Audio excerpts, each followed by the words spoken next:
Então vamos falar sobre erros e incerteza de medição parte 3, né?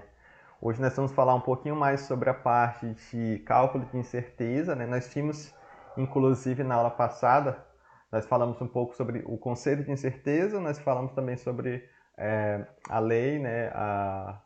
O GUM, né? Que é o guia para a expressão de incerteza de medição. E falamos bastante sobre calibração, né? E a gente viu o conceito de calibração, nós vimos como é que funciona a calibração, nós vimos, né, o certificado de calibração, a gente apresentei para vocês. E hoje a gente vai fechar esse tema, né? Vamos ver se a gente consegue concluir. Então a gente vai começar falando sobre dois conceitos, né? Que é o conceito de repetibilidade e reproduzibilidade. Então, o conceito de repetibilidade, ele tá aí na tela, né? É o grau de concordância entre resultados de medições sucessivas de um mesmo mensurando. Então, eu faço, né, medições sucessivas de uma mesma peça, né, de um mesmo mensurando, e eu faço conservando as mesmas condições de medição, que a gente chama de condições de repetibilidade, que são, né, o mesmo procedimento de medição, o mesmo operador, o mesmo instrumento ou sistema de medição, a mesma condição, o mesmo local, repetições em um curto período de tempo, okay? O mesmo objeto ou objetos similares. Então, a repetibilidade ela vai estar associada a essa concordância entre medições sucessivas de um mesmo mensurando com as mesmas condições, que são as condições de repetibilidade. Então, a repetibilidade, ela exprime, né, a intensidade com que agem os erros aleatórios em repetidas medições do mesmo mensurando, efetuadas sobre as mesmas condições de medição. Então, a repetibilidade, ela vai estar associada com os erros aleatórios que acontecem em medições repetidas, né, sobre a mesma condição de medição. Lembrando que o erro aleatório ele está associado, né? É um erro que ele é imprevisível. São aqueles erros que a gente não tem como mensurar. Eles são erros imprevisíveis. Eles acontecem, né, por razões internas ou externas pelas quais nós não temos controle. Então nós conseguimos estimar esse erro aleatório apenas utilizando parâmetros estatísticos, né? Estatísticos.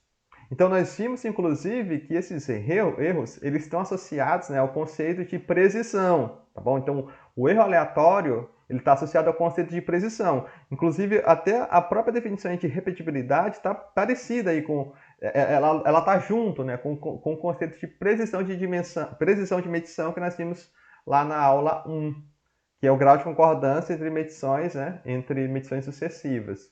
Então no vocabulário internacional de metrologia, ele define repetibilidade de medição como, olha que interessante, ele define como a precisão de medição sobre um conjunto de condições de repetibilidade. Então, o conceito de repetibilidade está associado à precisão de medição, contando que ela seja feita, né, sobre essas condições de repetibilidade. E no próprio vocabulário internacional de metrologia, ele vai trazer para nós as condições de repetibilidade, que são essas aqui, ó. Mesmo operador, mesmo procedimento, mesmo instrumento, mesmas condições de operação, mesmo local, repetições curtas, né? Então tá aqui, ó. Então a repetibilidade, ela tá envolvida, né, relacionada a essa dispersão, ao grau de concordância, né? É uma medida de precisão, tá bom? E ela está associada aos erros aleatórios, beleza? Algumas literaturas, né, elas vão utilizar o termo de repetitividade, é o RE, tá certo? Mas eu coloquei repetibilidade porque lá no Vocabulário Internacional de Meteorologia, que é o nosso documento padrão oficial aqui no Brasil, ele traz o termo repetibilidade. Então eu coloquei repetibilidade como nosso conceito, tá certo? Esse conceito de repetibilidade também está associado com a incerteza de medição, tá certo? Então notem, pessoal, que aqui, ó, nós temos a precisão de medição, ela é estimada, ela pode ser estimada, né, através do desvio padrão. Esse desvio padrão amostral, que é o S, e o populacional, que é o sigma, né? A média amostral, né? E a média populacional, é o MI, né? Tá aqui, ó. Aqui nós temos uma população, existe diferença entre população e amostra, né? Então, lá no exercício de vocês, nós estamos, lá, aquela primeira atividade, o desvio padrão ele é o amostral, né? Tá certo? Não é o populacional que nós utilizamos. Então, esse desvio padrão aqui, ó, que é o desvio padrão amostral, ele vai estar relacionado, né, também com a incerteza de medição. Porque a incerteza de medição é um parâmetro que estima, né, essa variabilidade. Então, lá na questão lá daquela atividade lá primeira, nós não tínhamos conhecimento de incerteza de medição. Então, nós usávamos o desvio padrão como um parâmetro que servia para avaliar a variabilidade. Nós vimos, né, que toda medição existe erros e incertezas. Então, nós temos, né, limitações, não tem medição perfeita. Então, todo valor, a medição é atribuir um valor ao mensurando. Então, quando eu atribuo um valor tal para aquele mensurando, é o comprimento de uma peça. Existem dúvidas em relação, existe incerteza em relação àquele parâmetro. Então, eu fiz medições, eu consigo ter um resultado base, gerando uma média, mas existe incerteza, eu não posso dizer que é aquilo. Existem incertezas, existem dúvidas. Então, essa variabilidade que aquela medida tem, que a gente consegue até perceber pela variação, né, ali dos valores das medições, ela tem que ser estimada. Então, como nós não tínhamos conhecimento de incerteza, nós usávamos o desvio padrão. Mas agora nós vamos usar a incerteza de medição, tá certo? Então, aquele S é o tanto que lá na atividade de vocês, a régua, ela, pela divisão da escala ser grande, o desvio padrão mascara. Aquele desvio padrão zero, pessoal, ele não tem significado físico. O bom senso do metrologista vai olhar para aquilo ali e falar, não, isso aqui não é que a medição é melhor, é a limitação aqui da resolução do instrumento. Então, o desvio padrão ele não é o melhor parâmetro naquele caso, para estimar a variabilidade, tá certo? Então, a régua não é o melhor instrumento naquela ocasião, tá certo? Melhor seria ali os instrumentos digitais, né, que têm uma resolução muito melhor. Então aí nós temos o conceito de repetibilidade, precisão de medição, o conceito do Dovin, né, em a precisão de medição sobre um conjunto de condições de repetibilidade. E existe a reprodutibilidade, que o conceito aí, ó, é o grau de concordância entre resultados de o mesmo mensurando, então é o mesmo mensurando, ele está realizado sobre, só que agora, em vez de ser condições iguais na repetibilidade, vai ser condições variadas de medição. Então essas condições de reprodutibilidade são diferentes locais, são diferentes operadores, diferentes sistemas de medição. É mais ou menos o que vocês fizeram lá naquela atividade, né? Vocês tiveram diferentes resultados de sistemas de medição. Então, era o mesmo mensurando, mas eram diferentes sistemas de medição. Ou a gente pode falar, o João, que fez uma medida, agora é o Pedro, que vai fazer outra medida. Então, são diferentes operadores. Tá certo? Medições repetidas, né? No mesmo material. Então, a reprodutibilidade também, ela usa o termo, a nomenclatura RP, né? Ela exprime a intensidade com que os erros aleatórios em repetidas medições do mensurando são efetuadas, né, sobre condições variadas de medição. Então, a reprodutibilidade ela também vai ser associada ao erro aleatório, aquele erro imprevisível. Só que ela é calculada, né, sob condições variadas de medição. Então, são diferentes locais, diferentes operadores, diferentes sistemas de medição, tá bom? No VIN, né, na página 23, ele fala, né, ele vai conceituar, né, que a reprodutibilidade é a pressão de medição. Então, o conceito de reprodutibilidade tá. Então, notem, pessoal, reprodutibilidade, ó, ele está associado com erro aleatório e está associado com precisão, tá certo? Nós vimos que o erro sistemático ele está associado a exatidão, né? Então, existe uma diferença entre precisão e exatidão, nós já vimos. Então, é a pressão de medição sobre um conjunto de condições de reprodutibilidade. Quais são as condições de reprodutibilidade? O VIN, né, ele traz diferentes locais, diferentes operadores, diferentes sistemas de medição, ok? Então, agora, nós vamos ter, né, essa ideia aí, ó. Então, notem que o operador 1, ele fez medições, ele teve aquela distribuição de frequências, né, ali. O operador 2 deu aquele ali, o operador 3 deu aqui. Então, essa variação, essa Reprodutibilidade é essa variabilidade que nós temos entre operadores, nesse caso aí, né? Poderiam ser sistemas, poderia ser, em vez de ser operadores diferentes, sistemas de medição diferentes, ok? Então nós temos o conceito de reprodutibilidade, tá certo? Então, pessoal, dito isto, né? Vamos falar um pouquinho sobre a metodologia de cálculo de incerteza, né? Então, o guia, né, eu apresentei para vocês na aula anterior, que é o GUM, que é o Guia para Expressão de Incerteza de Medição, que é uma publicação oficial do Inmetro, né? Publicada aí a versão de 2008. Ele vai trazer para nós as diretrizes para a gente calcular a incerteza de medição. Nós não vamos, pessoal, ter o objetivo aqui, falei para vocês, nós não vamos ter o objetivo de calcular incerteza de medição. Não faz parte do escopo da disciplina, ok?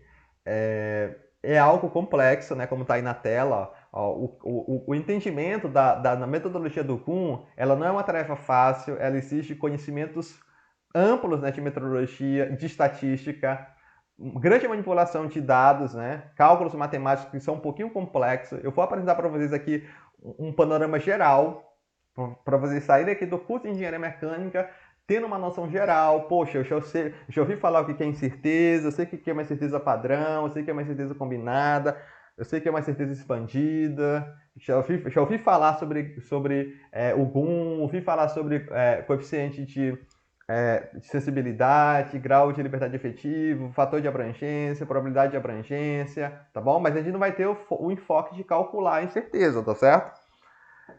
Então, dito isto, né, o GUM ele traz várias etapas, né? É um documento um pouco complexo, né? É um documento que ele existe um pouquinho, né? De interpretação, existe ali existe um pré-requisito, né? De ter um conhecimento ali básico, né? Sólido de metrologia. Mas o GUM ele vai trazer algumas etapas. Então, a primeira etapa, eu vou dividir aí as etapas, né? A primeira etapa é a definição do mensurando. O que nós vamos medir? Poxa, eu quero medir o comprimento de uma peça, eu quero medir a massa de um componente, eu quero medir o diâmetro, né, de um eixo, né. A primeira coisa a gente vai fazer é a definição do mensurando, que vai ser a nossa variável de saída, né. Então a gente pode, a gente vai medir, né, então a gente vai ter que definir primeiro o mensurando. Depois nós vamos identificar. Aí vai entrar, né, a experiência nossa, né? Nós vamos identificar as variáveis que podem afetar o resultado da medição, que vão ser as variáveis de entrada ou fatores de influência. Então, a resolução do instrumento, ela vai ser uma variável, né, que vai entrar. Vocês conseguiram notar lá pelaquela atividade da régua, do paquímetro e do micrômetro. Mudando a resolução do instrumento, nós temos uma variabilidade ali dos resultados, né, de medição. O desvio padrão, né, a variabilidade das leituras, né, aquele desvio padrão, vocês viram lá que na régua, no paquímetro e no micrômetro, existe variabilidade na leitura. Então, aquilo ali vai ser uma fonte de incerteza, uma variável de entrada. Eu também falei para vocês sobre o certificado de calibração, né? Os instrumentos, eles vão ter certificado de calibração. Eles são calibrados, né? Nós vimos na aula passada sobre calibração. Só que a calibração, o padrão que nós utilizamos para calibrar, então calibrar, né, comparar com o padrão, esse padrão ele também tem uma incerteza, né? Eu mostrei para vocês aquela pirâmide que mostra ali a pirâmide da rastreabilidade, né? Então, nós temos lá no topo da pirâmide, né, as unidades de medida do BIPM, definidas lá pelo Bureau, né, internacional, e nós estamos reproduzindo, né? Então, essa rastreabilidade nós passamos, né, nós estamos comparando. Então, nós temos os padrões internacionais que são fabricados, baseados na unidade, né, na unidade básica da CI, e nós temos, né, incertezas que vão sendo reproduzidas, né, vão passando de um setor da pirâmide para o de baixo. Essas incertezas elas vão se passando, vão se somando.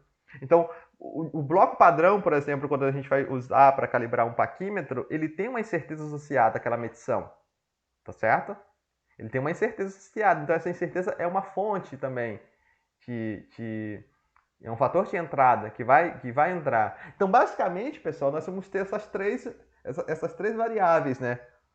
A variabilidade das leituras, que é calculada pelo desvio padrão, a resolução do instrumento E se a gente tiver o certificado de calibração, a gente vai conseguir pegar também a incerteza declarada no certificado de calibração, tá certo? São 3 variáveis, mas existem outras, né? Pode ser o desvio de paralelismo, das fases do paquímetro, ou das fases do micrômetro, pode ser a temperatura, é um fator de influência, tá certo? São variáveis que elas vão afetar o resultado da medição. Depois, o GUM, ele sugere que a gente expresse, né, uma função da variável de saída com as variáveis de entrada. Então, a gente chama de modelo matemático. Nós vamos definir um modelo matemático entre a variável de saída, é uma função que nós estudamos lá no ensino médio, né? Uma função y em função de x. Tá certo? Esse modelo matemático, pessoal, quando a gente não tem uma relação física, uma equação física, por exemplo, na dilatação térmica, quando a gente vai estudar cálculo de medição de incerteza de medição, e a temperatura aparece, a temperatura ela vai influenciar em medições lineares na dilatação.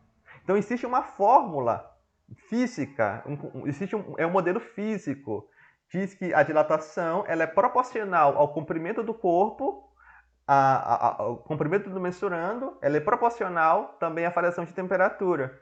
E a constante de proporcionalidade é aquele alfa, né, que nós chamamos de coeficiente de dilatação linear. Então existe um modelo matemático.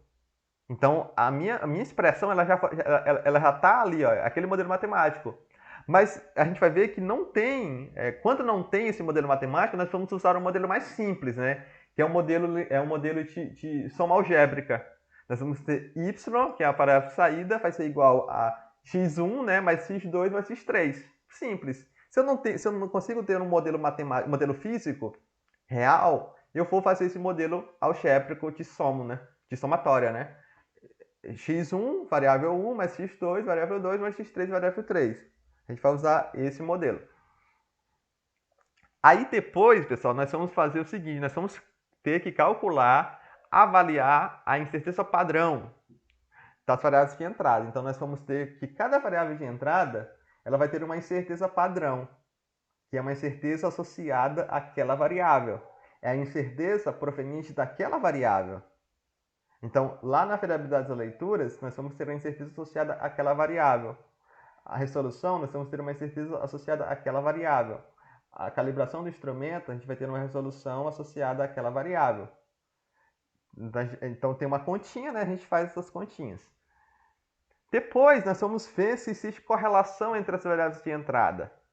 Se tem correlação, se uma variável ela tem correlação com outra variável de entrada.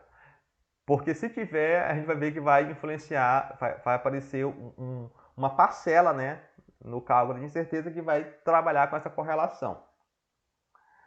Depois que a gente avaliar isso, nós vamos ter que avaliar a incerteza padrão combinada. O que é essa incerteza padrão combinada? Essa incerteza padrão combinada, a gente vai fazer uma combinação, o nome já fala, uma combinação das incertezas padrão. Então, eu tenho a incerteza padrão associada à resolução do instrumento, à variabilidade das leituras e à calibração. Então, são separadas que a gente calcula a incerteza padrão. Só que eu quero fazer o cálculo da incerteza total, né? Então eu vou combinar, eu vou somar ela, que na verdade não é uma soma tão simples, né? Existe uma equação que a gente usa, né? A gente chama de lei de propagação de incerteza. Tá certo? É uma equação que eu vou mostrar para vocês daqui a pouco. Então a gente calcula esse UC. Então notem a nomenclatura, né? O U minúsculo, incerteza padrão. O C, incerteza padrão combinada. Depois nós vamos calcular o cálculo dos coeficientes de sensibilidade. O coeficiente de sensibilidade ele é um multiplicador que ele vai entrar no cálculo da incerteza. Depois a gente vai ter que procurar os graus de liberdade efetiva, então a gente vai calcular esses graus de liberdade efetivos. E com grau de liberdade efetiva nós calculamos o fator de abrangência, que é o K. Depois nós avaliamos, né, a incerteza expandida, né? A incerteza expandida que é o que entra lá no resultado de medição. Então, o resultado de medição agora, para nós, vai ser isso aqui, ó. Vai ser RM. Inclusive, lá na lista que eu coloquei para vocês, lá na questão 2, ele pede lá o resultado de medição, né? Ele pede para o resultado de medição com o desvio padrão primeiro, que nem vocês fizeram lá naquela primeira atividade. Depois ele pede com o fator de correção. Vocês vão calcular esse fator de correção, porque ele mostrou lá o certificado de calibração, mais a incerteza, mais ou menos, né, a incerteza U, tá bom? E aqui a unidade de medida. Então isso aí seria o ideal do nosso resultado de medição. A gente ter o resultado base, ter o fator de correção. Se a gente conhecer o erro sistemático, né, a gente consegue fazer o cálculo da tendência, né, e depois o fator de correção. E esse U que aparece aí no resultado de medição é a incerteza expandida, tá bom? Esse U grande. O que é essa incerteza expandida? Essa incerteza expandida é a incerteza padrão combinada, o C, que multiplicada pelo fator K. Então, o U aqui grande ó, é esse Kzinho que multiplica por esse UC. Ou seja, é a incerteza expandida, né? Então, essa incerteza expandida vai ser o que nós vamos colocar lá no resultado de medição. Essa incerteza expandida é o que é declarado lá no certificado de calibração do instrumento. Essa incerteza expandida, ela vai ser aquele parâmetro não, que é a definição do VIN, né? Parâmetro não negativo que dá a informação sobre a dispersão dos valores que nós atribuímos a um mensurando. Tá certo? Então, o que era o desvio padrão lá no passado? Ó, vocês viram lá que lá na atividade de vocês, eles fizeram lá só com desvio padrão. Então, vocês tinham pouca informação. Agora a gente já conhece, a gente já está aí craque em metrologia, então a gente vai fazer agora um fator de correção. Poxa, eu tenho aqui, eu fiz aqui a calibração do instrumento, então eu vou fazer aqui, ele tem uma tendência. Então eu vou calcular o fator de correção, que é menos a tendência, né? E eu calculo a incerteza de medição e vou utilizar agora a incerteza de medição, tá certo? Que é esse U aí. E por fim, né, tá aí, ó, nem lembrava, mas tá aqui embaixo, eu tinha colocado aqui, a expressão de resultado de medição tá aí, tá certo? Então, pessoal, vocês veem aí que essa metodologia ela não é simples, né? Eu não vou explicar aqui para vocês com detalhes o que é o CS, coeficiente de sensibilidade, não vou aqui explicar com detalhes aqui o que é como é que calcula o grau de liberdade efetiva. Eu vou passar bem para a gente ter uma abordagem geral, tá bom? Porque não é o objetivo de nós aqui no nosso curso fazer o cálculo, né, de incerteza. O objetivo do nosso curso é a gente ter essa visão geral sobre o que é, né, incerteza de medição, como é que a gente calcula ela e quais são as nuances, né, que elas estão relacionadas, tá bom? Um ponto aqui para a gente finalizar esse ponto aqui é que vocês veem que a metodologia para medição de cálculo de incerteza, né, na verdade, cálculo de incerteza de medição, ela é complexa, né? O guia, né, exige, né, ali bastante, né? Então existe outras metodologias, na verdade, que a gente consegue calcular a incerteza de medição. Porque não é tão simples, né, a gente calcular cálculo de coeficiente de sensibilidade. Esse modelo matemático também, ele pode dar problema. Quando a gente coloca a temperatura, inclusive, aí vai dar uma dor de cabeça, tá bom? Eu vou ter que calcular grau de liberdade efetivo, tá certo? Então, existem outras metodologias. O próprio Inmetro, ele tem um documento também oficial do Inmetro, publicado pelo Inmetro, que ele propõe uma segunda metodologia para complementar essa metodologia do GUM, que é a metodologia de Monte Carlo, é o método de Monte Carlo, que é uma metodologia auxiliar, que a gente consegue calcular a incidência de medição usando ela, mas nós vamos falar aqui, tá bom, também. Mas é só para vocês ficarem sabendo, tá bom? Existem outras metodologias e que essa metodologia aqui do GUM, ela é bastante utilizada, mas ela não é tão simples, ela tem uma certa complexidade. Então vamos falar um pouquinho aqui sobre paquímetro, né? Já que nós vamos falar um pouco de incerteza, calcular a incerteza, ou ver o cálculo geral, né, de incerteza. Então, o paquímetro, né, é um instrumento muito famoso, muito conhecido, né? Ele basicamente é essa régua com um cursor, né, que ele tem uma escala auxiliar. Então, o paquímetro analógico ele tem duas escalas. Ele tem uma escala fixa, que é uma régua, né? Se a gente tirar o cursor, né, o paquímetro ele se torna uma régua, né? E essa escala fixa, ela tem a divisão de 1 milímetro e ele tem uma escala auxiliar, que é a escala que a gente chama de Nonio-Vernier.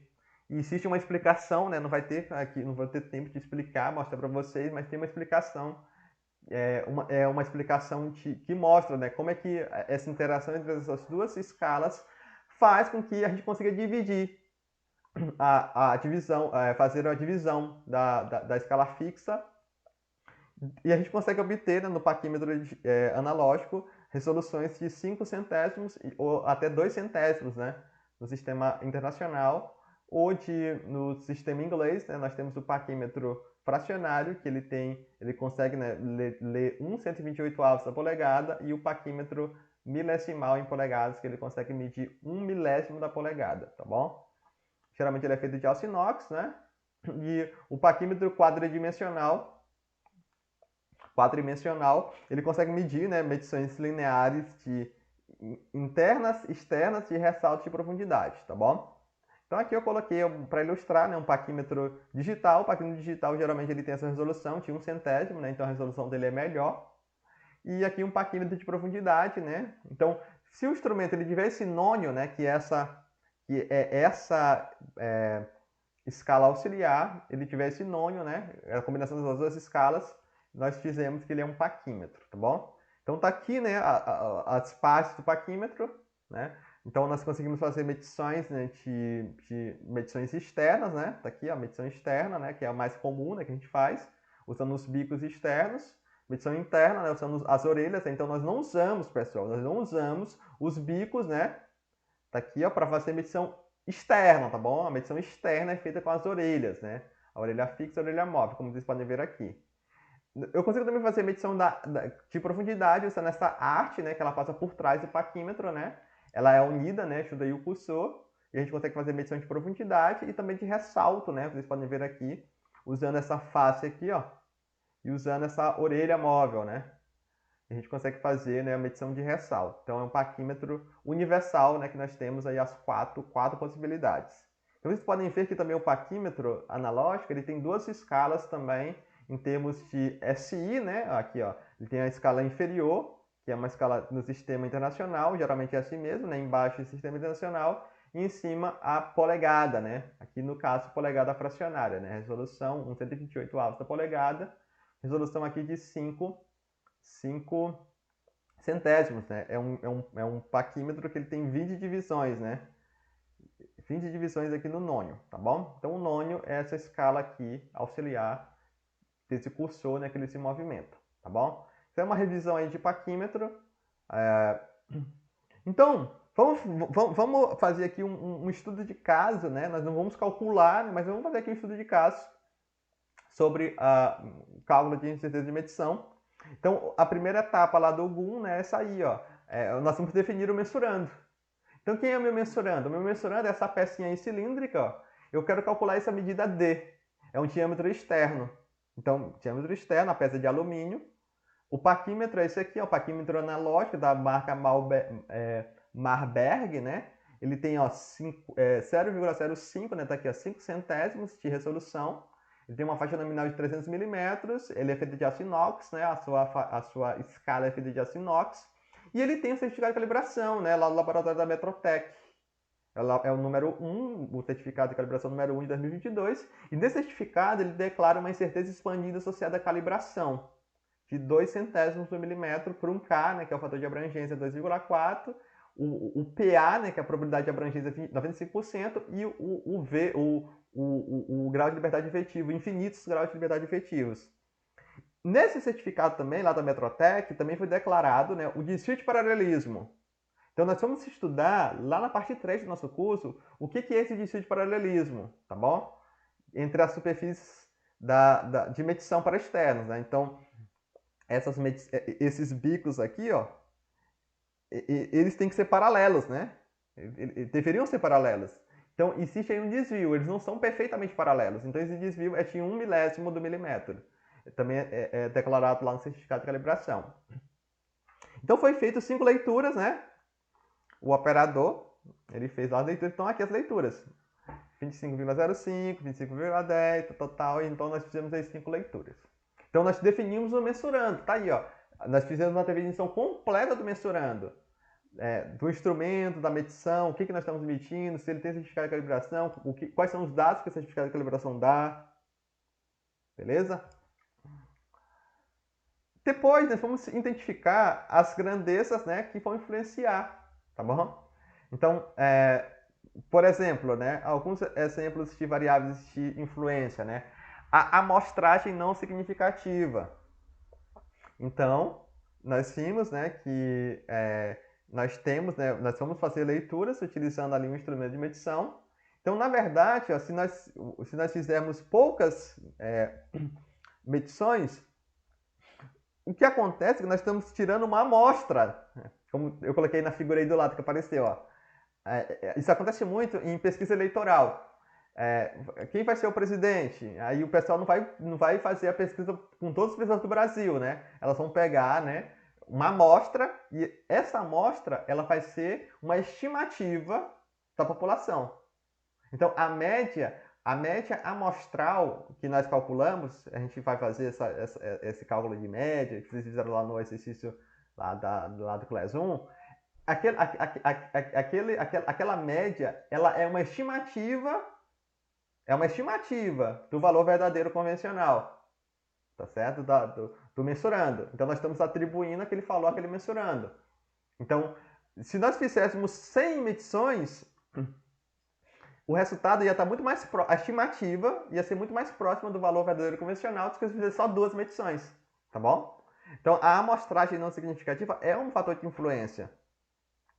Condições ambientais, como eu falei para vocês, a temperatura, né, ela é uma condição bastante importante, por isso que é definido como temperatura padrão de meteorologia 20 graus Celsius. Mas dependendo do meu sistema de medição e da temperatura que eu medir, eu posso ter, né, que considerar ele no meu modelo de incerteza, tá bom?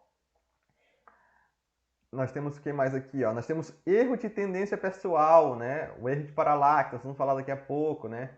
É um exemplo, né? Que entra aí nessa categoria, né? De erro de tendência pessoal.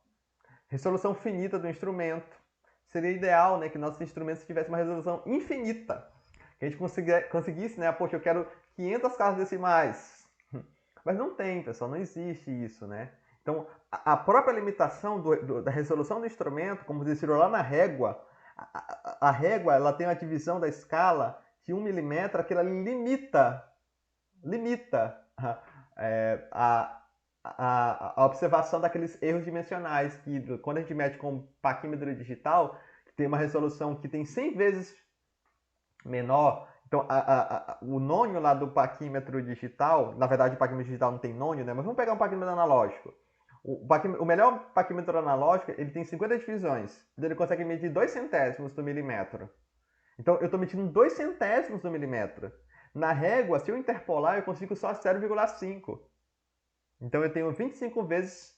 Minha leitura é multiplicada 25 vezes, utilizando o princípio do nônio. O micrômetro, né?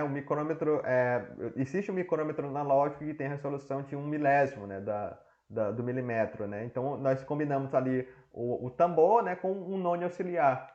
Então a gente consegue fazer medições 1000 vezes melhor, ou se a gente interpolar a régua, 500 vezes melhor, com um instrumento de medição com micrômetro, né, com nônio. Tá bom? Então a resolução finita do instrumento é um limitante que vai entrar também no cálculo de incerteza. Valores inexatos, né, dos padrões de medição em materiais de referência, né?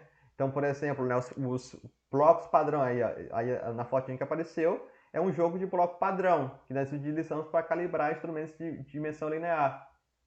Então, se a gente comprar esse joguinho aí de bloco padrão, vocês vão ver que ele vai ter um certificado de calibração. Eles vão ter ali uma incerteza associada à calibração deles. Então, existe uma inexatidão, tá bom? Existe uma inexatidão. Claro, né, que a exatidão desses blocos padrão são muito melhores, né, do que as peças que nós utilizamos no dia a dia. Mas mesmo assim, ainda tem erros ali, incertezas associadas, tá bom? É muito pequena, né, mas ainda tem. Valores inexatos de constantes, né? Às vezes a gente usa uma constante, né? Por exemplo, o número π, né? O número π é um número infinito, né? Então nós truncamos, né? Nós arredondamos ali ele para 4 casas decimais. Existe um erro associado àquelas casas decimais que nós retiramos, né? Que nós truncamos, tá bom? Por isso que nos cálculos intermediários que nós fazemos em metrologia, nós não arredondamos. Nós arredondamos só o cálculo final, só o resultado final, tá bom? Porque se nós trucarmos os resultados intermediários, a gente pode estar propagando, né, erros, né, e incertezas de medição. aproximações, suposições, né, durante o procedimento de medição, tudo isso aí vai ser um fator de influência, né, para o nosso cálculo. Então vamos falar aqui um pouco sobre o paquímetro, né, que é o nosso instrumento que nós queremos medir. Está aí ó, o paquímetro Tamar Beck de 5 centésimos do milímetro de resolução, 300 milímetros de faixa nominal.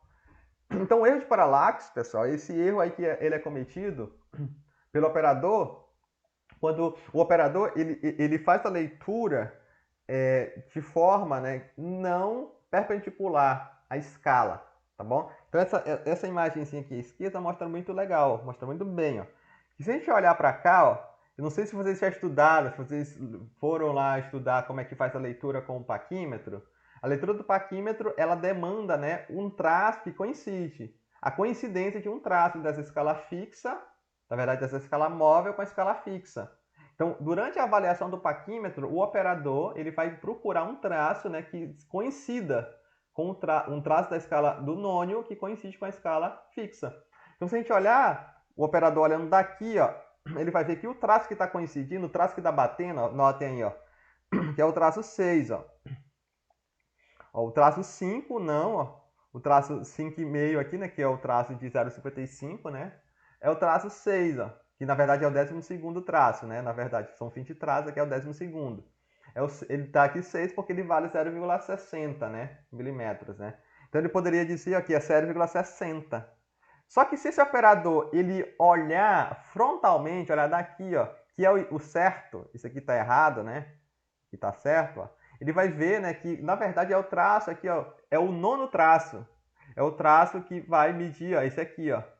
É o traço que está marcando a 0,45. Então, notem que ele teve aí um erro de 15 centésimos. Por quê? Porque ele está cometendo um erro de paralaxe. Tá certo? Isso acontece porque a escala, no paquímetro analógico, né, nós vamos ter essa combinação de escala móvel, que é a escala do nônio, e escala fixa. Então, essa escala móvel, note que ela é inclinada. Ela tem essa inclinação, ó. Então, quando nós olhamos lateralmente, né, a tendência, né, é que nós confundamos. Então, daqui, ó, a escala móvel, ela é daqui, ó, ela é para cima, né? Então, nós vamos fazer a leitura de forma frontal, perpendicular, né? Ali a leitura do instrumento. Outro erro, pessoal, que existe é o que nós chamamos de erro de AB. Esse erro de AB ele vai acontecer, olha a atenção, né? Ele vai acontecer no paquímetro quando nós fazemos leituras de diâmetros externos ou medições externas, né, e medições internas, né? Então, o que é esse tal desse erro de AB? Esse erro de AB ele é baseado no princípio de AB, que é esse erro que acontece, né, quando o sistema de medição ele não está no mesmo eixo do elemento, né, que nós queremos medir. Essa foto aí, essa imagem aí que eu coloquei aí, ó, ela ilustra bem o erro de AB. Notem que nós estamos fazendo medições externas, como é a nossa questão aqui, né? Nós queremos calcular aqui a incerteza de uma dimensão externa, ali o diâmetro D. Então, notem que a escala de medição que nós vamos utilizar é essa escala aqui, ó, que eu coloquei em vermelho. Ó. Aí está a escala. A escala está aqui. Ó. Nós combinamos, né, o nônio com a escala fixa. Nônio com a escala fixa. Só que o instrumento, a peça, né, ela não é medida. Ó, a linha de medição da peça, que a peça é medida, o diâmetro está sendo medido aqui. Ó. Ele não é medido de forma coaxial, né? Coaxial, co é junto, né? Axial é eixo, né? Então eles não estão no mesmo eixo, não estão na mesma linha, tá bom? Note que existe o que nós chamamos de braço, ó. É o braço de AB.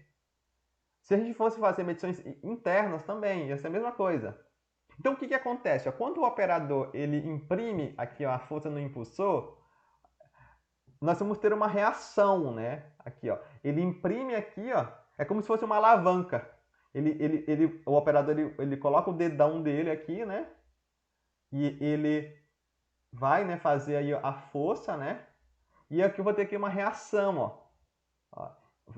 A peça vai forçar, né? Porque esse cursor aqui, ó, ele está unido, ó, com esse bico aqui móvel, né? Ele é tudo unido. Então eu vou ter aqui uma força de reação. Então isso vai fazer com que o cursor ele se desloque, né? Ele faça essa inclinação que eu desenhei aqui, ó, em preto, ó. Então, o paquímetro, ele ter a tendência de fazer essa inclinaçãozinha que eu desenhei aqui, ó, gerando aqui um ângulo alfa. Ou seja, nós vamos ter um desvio de paralelismo. Porque notem que agora, essa fase de medição aqui, ó, ela não é mais paralela a essa fase aqui, tá certo? O ideal é que as duas sejam paralelas, tá bom? Mas o erro de AB, ele vai ter, né, essa tendência dessa inclinação, que pode, né, que vai ser um erro de medição. Vai aparecer, né, aí vai ser uma das causas que nós vamos ter variabilidade das leituras, tá certo? Então, esse é o erro, o que nós chamamos de erro de AB. Quando nós temos esse braço de AB, nós temos a linha de medição deslocada da linha da escala, tá bom? E o paquímetro, como ele é um instrumento quadridimensional, um paquímetro universal, nós podemos fazer 4 leituras. Então, notem, pessoal, que o princípio de AB, ele é estabelecido, né, que a leitura tem que ser coaxial com o sistema de medição, tá bom? Então, quando nós trabalhamos com medições externas, né, tá aqui, ó, aqui é medição externa, que nós usamos as superfícies, né, dos bicos. Aqui é uma medição interna. Note que na medição externa e medição interna, nós temos o braço de AB, ó. Note aqui, ó, a medição que está sendo feita está aqui, a linha de medição, ó, trasejada. Então, tem uma diferença para a linha vermelha, que é a linha da escala. Tem um braço, ó. Aqui, ó, também, ó. Então, o paquímetro, ele não atende o princípio de AB para leituras de medições externas e de medições internas. Porém, o paquímetro, ele atende quando a gente faz medição de profundidade e medição de ressalto, tá bom? Notem aqui, ó, quando a gente faz medição de profundidade, a gente coloca o paquímetro de pé, tá certo? Então, eu coloquei aqui para a gente ilustrar, né, mas a gente coloca de pé. Então, notem que a linha de medição, ó, da peça, ele quer saber a profundidade, quer saber esse H aqui, ó. Então, note que a linha de medição, ela está coaxial com a escala. Conseguiram olhar aí, ó? Então, ele atende ao princípio de AB. E também aqui no ressalto, né? A gente quer medir o ressalto, é uma altura também. Então, a gente consegue medir sem o problema do braço de AB. Tá certo? Então, o paquímetro, isso aqui é uma... Quando perguntando, o paquímetro, ele atende o erro de AB? Depende. Qual a leitura que está sendo feita? Ah, é uma leitura de profundidade. Então, a leitura de profundidade, o paquímetro, ele atende o princípio de AB. Ah, é uma leitura de medição interna. Não, medição interna, o paquímetro, ele não atende o princípio de AB, porque a linha de medição, ela está deslocada, ela não é coaxial com a linha da escala, né? Ok? Então tá aqui, ó. Aqui eu coloquei uma ilustração, uma foto, né, que mostra a medição de um cordão de solda, né, a largura de um cordão de solda. Então notem que a escala está aqui em cima. Então nós temos aí um braço grande, e aqui a leitura, na verdade, está sendo feita aqui, ó. Então nós temos um braço de AB, tá certo? Então, o que isso tem aplicação prática, pessoal? Implicação prática, na verdade. A implicação prática, pessoal, é que quanto maior esse braço, maior vai ser o erro de AB. Então, o que nós fazemos? Nós vamos utilizar, o ideal é que nós utilizemos essa superfície aqui, ó. A leitura com o paquímetro para medições externas é feita com essa superfície, tá bom? E não com o bico, não com o bico aqui, ó. Aqui ele está fazendo com a ponta aqui do bico porque não tem como, não tem outra forma de fazer, tá certo? Mas uma peça que a gente usa, né, que a gente consiga fazer a leitura ali com a superfície, né? Ali a superfície ali dos bicos, né? A gente vai fazer com a superfície dos bicos, como está aqui, ó, ilustrado, tá bom? Então isso aí é uma técnica de medição. A gente está diminuindo aí o erro causado aí pelo braço de AB, tá certo? Beleza? Tranquilo? Tranquilo. Então, beleza, pessoal. Então, aí lá na lista, lá tem um cálculo, né, de medição com régua, né? Aí lá tem a pergunta, né? A régua graduada, ela atende o princípio de AB? Reflitam, né? E tentem responder depois, tá bom? Então, agora vamos falar do modelo matemático. Então, o modelo matemático, como eu falei para vocês, esse modelo matemático, ele vai ser essencial para a metodologia do GUM, Porque a metodologia do GUM é baseada na lei de propagação de certezas, que é uma equação que eu vou mostrar para vocês daqui a pouco. Então, basicamente, nós vamos fazer o quê? Nós vamos ter o mensurando, né, que é o y, a variável de saída, ele vai ser dado em função das variáveis de entrada. Como eu não tenho um modelo físico para esse diâmetro da nossa peça, nós vamos fazer, né, aí aquele modelo, né, algébrico de soma, né? Então, notem que lá naquela definição do mensurando, nós temos 4 variáveis. Nós temos as 3 comuns, né, que quase sempre vão aparecer. E nós temos o desvio de paralelismo que ele deu do certificado de calibração. Então, nós temos 4 variáveis. Então, nós vamos definir um modelo simples, né, um modelo algébrico, né, de soma, né? Então, nós temos aí D, né, em função, né? Então, aqui nós temos parcelas, né? Esse delta aqui é só para dizer, né, que é uma parcela, não é a resolução, é a correção associada à variável. É uma parcela que vai somar para o desvio, né, para a incerteza da resolução. Uma parcela que vai ser somada da incerteza de calibração. Uma parcela somada da variabilidade das leituras. Uma parcela somada do desvio de paralelismo. Então, como nós não temos um modelo matemático, um modelo físico, né, na verdade, que junta, né, essas variáveis, como a gente tem na dilatação, a gente vai usar esse modelo matemático aí simples, porque a gente vai ver, pessoal, que a lei de propagação de certezas, a gente vai ter que derivar. A gente vai ter que derivar, usar derivadas das variáveis, derivadas parciais, né? Inclusive, o coeficiente de sensibilidade é uma derivada parcial. Então, esse modelo aí algébrico, ele facilita, né, a nossa vida.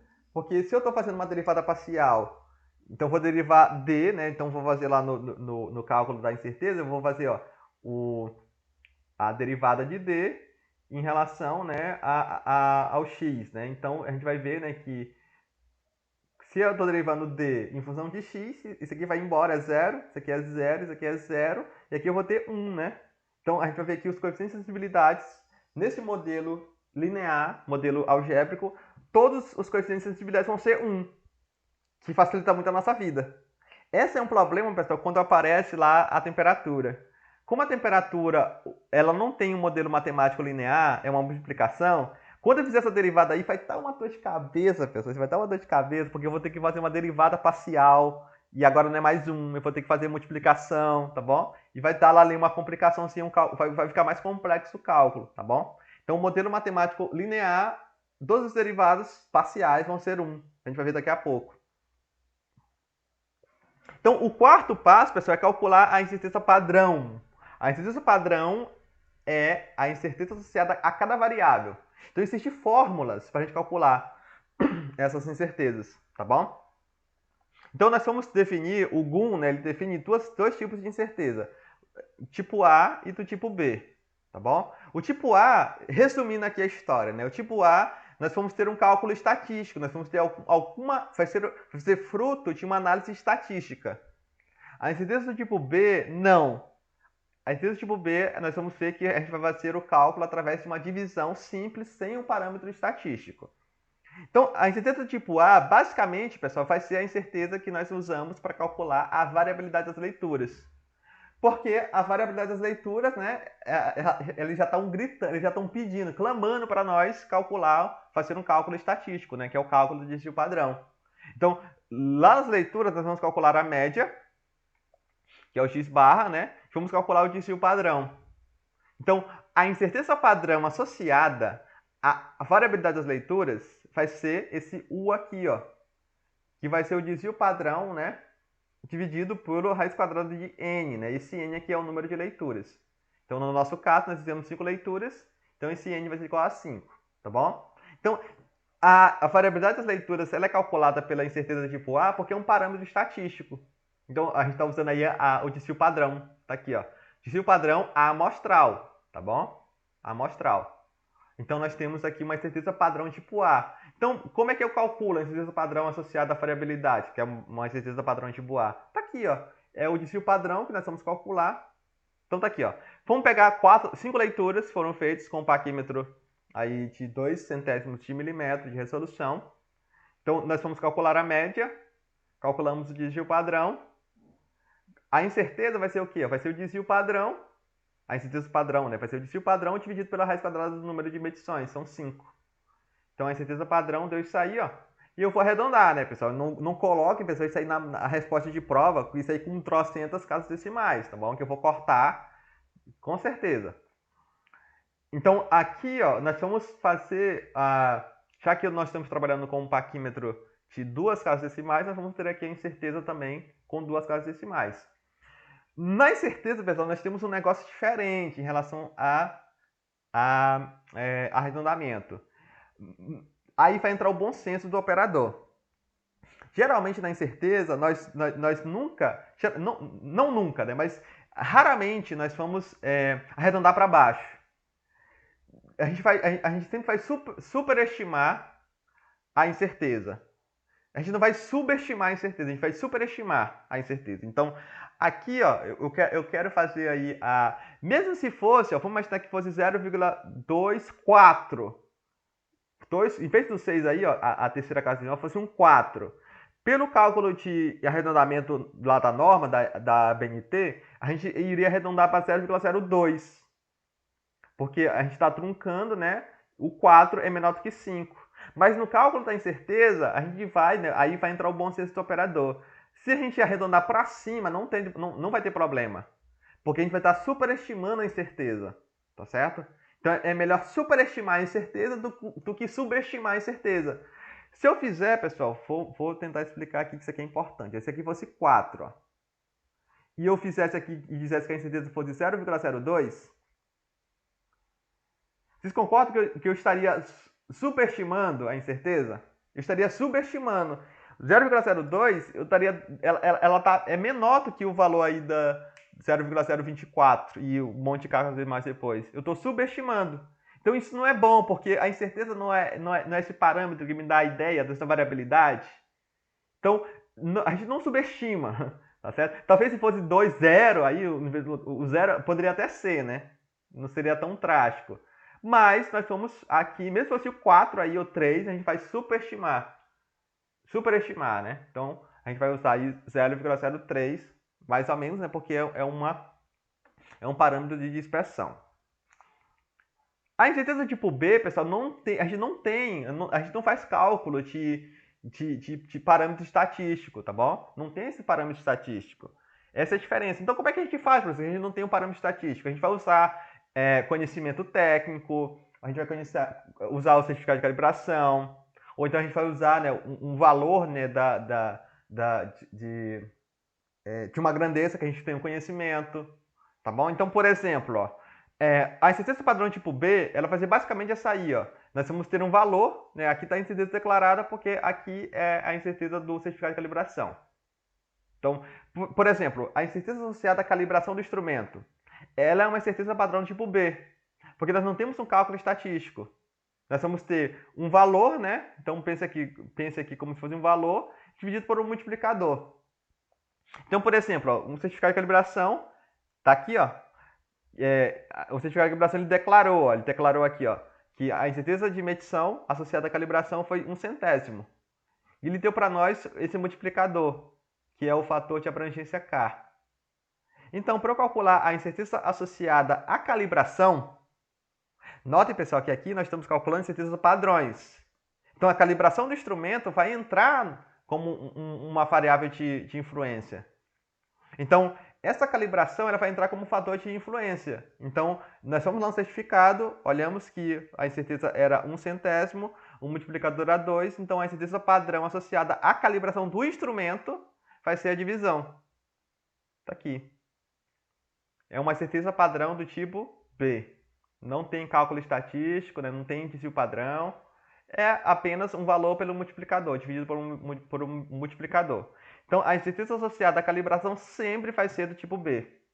A variabilidade das leituras sempre vai ser do tipo A.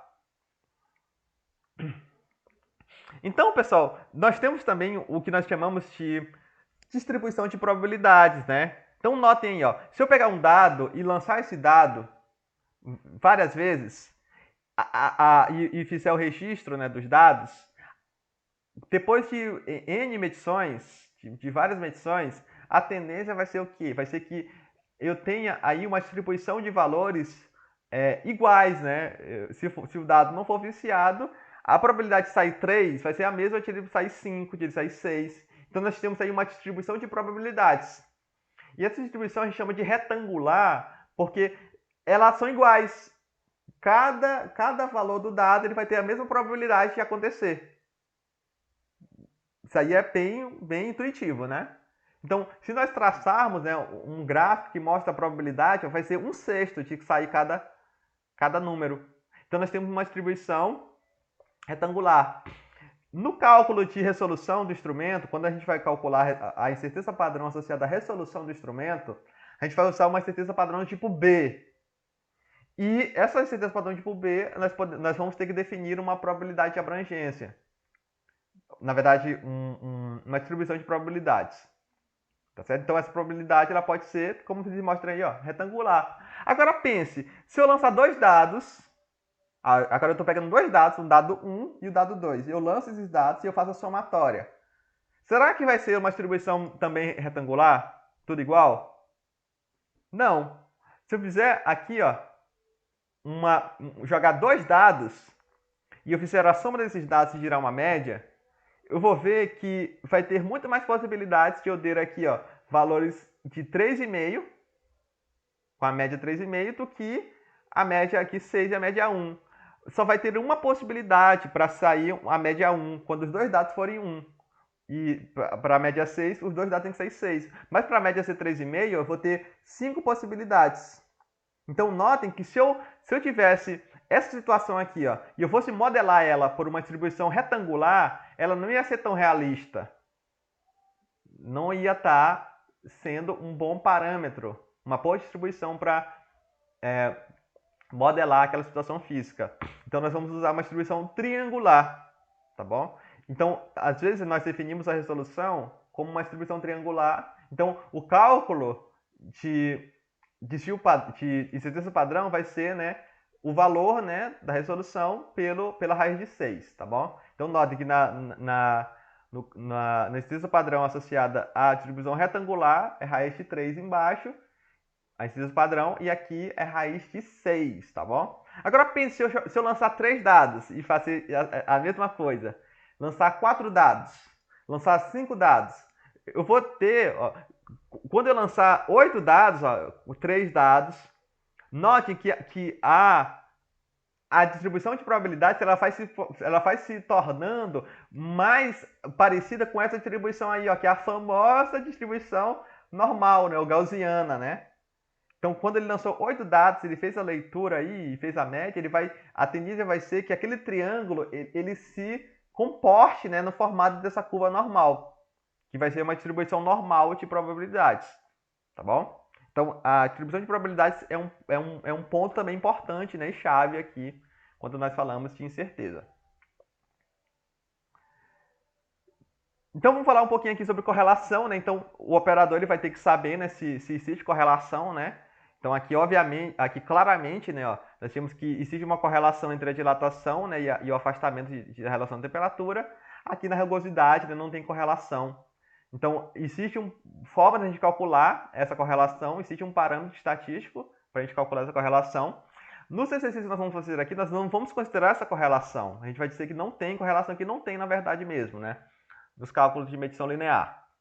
Então, depois que eu calculo aquelas tendências padrão, do tipo A, do tipo B, eu vou ter que combinar elas. E essa combinação, pessoal, é feita por uma fórmula matemática, que é o que nós chamamos de lei de propagação de certezas, que é essa fórmula aí, ó, tá certo? Então, a incerteza padrão, elas são esse U aqui, ó. Então, aqui, ó, UXI e UXJ, tá bom? E aqui é o coeficiente de correlação. E a incerteza padrão combinada dessa aqui, ó, o C ao quadrado, né, de Y, que é a variável de saída, tá certo? Então, o que acontece? Ó? Como nós não estamos trabalhando com correlação, esse valor aqui vai ser igual a zero, ó, quando não tem correlação. Então, isso aqui é zero, está multiplicando, né? Então isso aqui vai tudo embora, né? Facilita aí a nossa vida, né? Então nós vamos ficar apenas com essa primeira parcela. Então essa primeira parcela vai ser a nossa lei de propagação de certeza para o caso que não tem correlação. Então aqui são as incertezas do padrão, que nós calculamos, né? Usando ali as fórmulas da incerteza padrão. E aqui nós temos, né, aqui é a derivada parcial que eu falei para vocês. Que é esse f aqui? Esse f é aquele modelo linear algébrico que nós mostramos para vocês. Então, nós vamos fazer, né, a derivada parcial em relação a cada variável. Então, nós vamos somar, o somatório, né, de i até n, da função em função de cada variável. Como o modelo é linear, naquele nosso modelo do diâmetro que nós estamos medindo, esses coeficientes aqui de sensibilidade, né, que a gente chama de CS, né, vão ser tudo 1. Então, vai facilitar também a nossa vida, né? Então, o C vai ser basicamente, né, ao quadrado vai ser basicamente a soma dos quadrados das incertezas padrões, né? Vamos dizer assim. Vai ser U ao quadrado da resolução, mais U ao quadrado da variabilidade das leituras, mais U ao quadrado da incerteza de medição, mais U ao quadrado do desvio de paralelismo. Se eu jogar esse 2 para cá e tirar a raiz quadrada, eu vou ter a incerteza padrão combinada. Ou seja, estou combinando, né, as incertezas padrões individuais. Então, o cálculo de coeficiente de sensibilidade, pessoal, como eu falei para vocês, ele é essa derivada. Vai ser 1 se tudo for linear, tá bom? Esse coeficiente de sensibilidade, ele vai estar relacionado com a contribuição, né? Ele vai ser como se fosse um peso, né? Lá no cálculo, quando a gente coloca a temperatura, esse CS, ele não vai ser mais 1, tá bom? Então lá ele vai ter um valor, né? Mas como a gente está trabalhando com modelo simples, né? Modelo linear, modelo de soma algébrica, né? Então as derivadas não tem correlação, né? Então as derivadas vão ser tudo 1, tá bom? Ele pode inclusive ser negativo, né? Também, né? Se a derivada, né, se o modelo matemático tiver ali o negativo, subtração, ele vai ser negativo. E depois nós vamos calcular a incerteza expandida. Aquela incerteza combinada, ela demanda, né, um intervalo X1 de desvio padrão, que existe, né, se a gente for ver lá a distribuição normal, né, um desvio padrão está relacionado com 68,27%, né, de abrangência. Nós vamos trabalhar mais essa questão de probabilidade de abrangência na parte 2, de controle de qualidade. Então, geralmente eu não quero 68%, 68,27%, eu quero expandir. Por isso que o nome é incerteza expandida.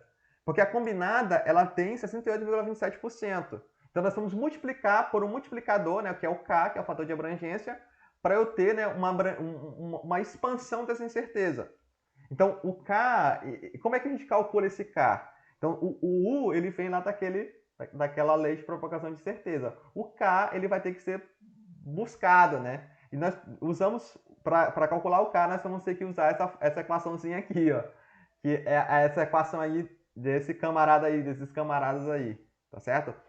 Eu não vou também aprofundar, né, no cálculo aqui, então eu vou passar aqui um pouco mais rápido, mas só para a gente ter uma noção aqui, esse grau de liberdade aqui efetivo, ele é calculado com os parâmetros que a gente já tem. Ó, o C é a incerteza combinada, a gente calculou já, pela lei de propagação de certeza. Aqui nós temos a incerteza padrão para cada variável, e aqui nós temos o CS, né, que é o coeficiente de sensibilidade para cada variável. E cada variável também, pessoal, não falei para vocês, mas cada variável vai ter um valor de grau de liberdade para cada variável. Então, para cada variável, nós definimos um grau de liberdade também, que ele vai entrar aqui, ó, que é esse VI, para cada variável. Então, nós temos essa continha aí, que é bem chata, levamos tudo à quarta potência, e nós vamos ter o grau de liberdade efetivo. E com o grau de liberdade efetivo, nós temos uma tabela, né, que é essa tabelinha aqui, ó, grau de liberdade efetivo, a gente calculou 10. Então, eu vou procurar, ó, eu quero uma probabilidade de 95,45%. Então, eu vou procurar, né, tá aqui, ó, com esse aqui, então o meu K vai ser 2,28, tá bom? Que eu vou utilizar para multiplicar. Então, esse K ele vai ser meu multiplicador, tá bom? Então, para finalizar a apresentação do resultado de medição, né, nós vamos fazer o seguinte, nós vamos dar o valor médio, né, que é o resultado base. Se a gente tiver a correção, a gente corrige, mais ou menos, né, o valor aqui da incerteza de medição, que foi 0,20. Como é que a gente achou esse 0,20? A gente pegou o K, que a gente pegou lá da tabela, e multiplicou, né, pela incerteza padrão combinada que veio da lei de propagação de certezas, tá bom? Então, a definição de incerteza de medição, a gente a gente expressa esse resultado com essa cara aí, ó, com essa linha aí final, ó. o resultado de medição vai ser 14,25 milímetros, né, mais ou menos 0,20. Aí nós vamos definir, a gente vai ter que dar a informação, para um K igual a 2,38 para 95% de probabilidade de abrangência, para uma distribuição T, né, de student, ou normal, ou qualquer uma, para tantos graus de liberdade efetiva. Se vocês buscarem naquela aula passada, que eu mostrei para vocês o certificado de calibração, e vocês olharem lá no finzinho, onde ele declara a incerteza expandida, vocês vão ver que lá eles vão definir, ó, eles vão colocar lá, ó, a incerteza expandida é declarada, né, para um K tanto, para uma probabilidade de abrangência tanto, para uma distribuição tal, para danos graus de liberdade efetivos. Então, todas as informações, elas estão, né, tem que vir junto, né, junto aí com o valor de incerteza, tá bom? Então, pessoal, isso basicamente aqui é o cálculo de incerteza de medição. Como eu falei para vocês, não é o nosso objetivo aqui esmiuçar, né, o cálculo, mas ter essa abordagem geral, ter esse panorama geral, entender principalmente qual a diferença entre incerteza expandida, incerteza padrão, incerteza combinada, ter uma noção geral do que influencia, né? Tá certo? Por mais que não seja o nosso objetivo calcular a incerteza, fazer o cálculo, aplicar a metodologia do Kuhn, mas é o objetivo da disciplina a gente entender, né? Ter essa visão geral, entender como é que o que é a incerteza, como é que ela funciona, como é que ela é calculada, quais são os fatores que influenciam na incerteza, qual é a diferença entre erro e incerteza, tá certo? E ter essa visão bem solidificada na nossa mente de diferenciação. Incerteza de medição não é sinônimo de erro de medição. E ela é um parâmetro essencial. Como a gente viu, né? A gente consegue, né, conversar com as pessoas. Ó, os meus dados eles podem ser comparados só se eu tiver ali a incerteza, né? A incerteza associada, né, expandida, declarada, né, calculada, né? Então, o ideal é que todos os nossos trabalhos a gente tivesse, né, pessoal, aí a nossa incerteza, né, calculada, né, e declarada aí, né, com essas informações aí auxiliares, né? Isso seria o ideal, tá bom? E é exatamente isso, né, que nós fazemos, né, por exemplo, no cálculo na calibração de instrumento, né, nós fazemos o cálculo de incerteza de medição e nós declaramos a incerteza de medição associada à calibração daquele instrumento, tá certo?